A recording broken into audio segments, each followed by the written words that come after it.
Police in Idaho say a sixth person was on the lease of the home where four University of Idaho students were fatally stabbed last month. But investigators say they still don't believe that person was at the home at the time of the murders.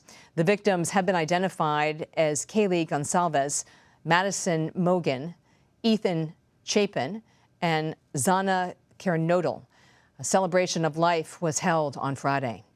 Police still don't have a suspect or a murder weapon. Authorities say they believe this was a targeted attack, but don't know if the residence or its occupants was actually the target. George Piro joins us now. He's a former FBI Assistant Director of International Operations. George, I mean, this is a mystifying case and intriguing all at the same time. If you were running this case, what would be your investigative priority?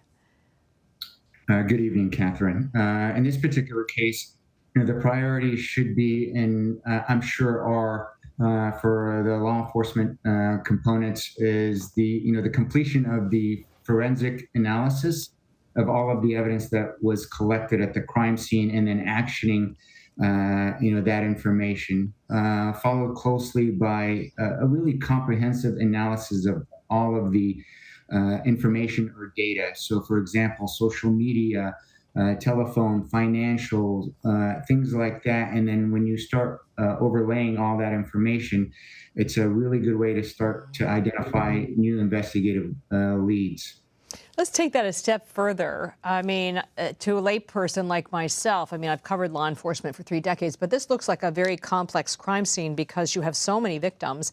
And it's a house where you have so many young people going in and out. So how do investigators go about sort of sorting out what DNA is actually important to the investigation?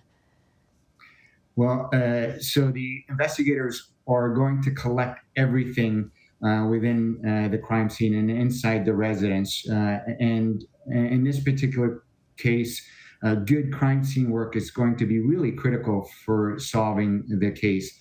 Not overlooking any details or any small pieces of trace evidence, and then the analysis that's done by the laboratory is going to be really critical in helping to identify what belongs to the victims, what belongs to the suspect, and hopefully lead to the identification and eventual capture of the suspect. Why do you think, George, that the Moscow Police Department seemed to backtrack on whether this was a targeted attack or not?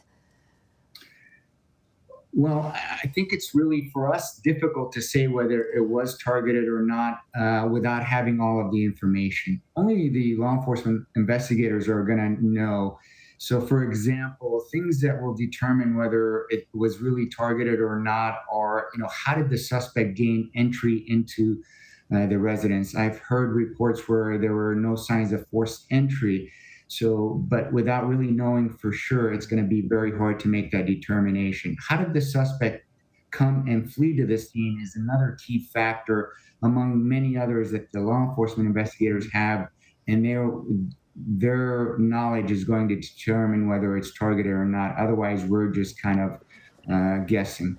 Does it seem extraordinary to you that in an age where almost everyone has a Ring camera on their home, that there isn't more surveillance video of what was happening leading up to and then after these attacks that could be circulated by the police?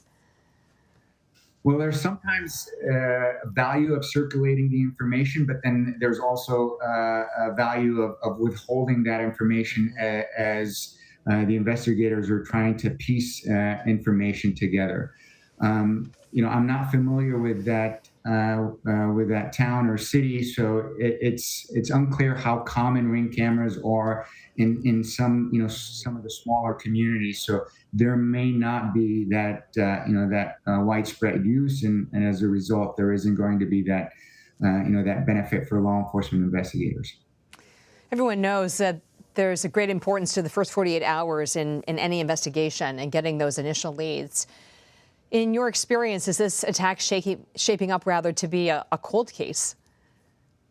I think it's very early to make that determination. Again, the forensic analysis, especially on such a complex crime scene, is going to take a significant amount of time. And then as investigators are trying to piece the movement of the 4 victims independently and then overlay them to try to identify some common factors or things like that, as well as all of the analysis, I think it's way too early to start thinking about this being a cold case.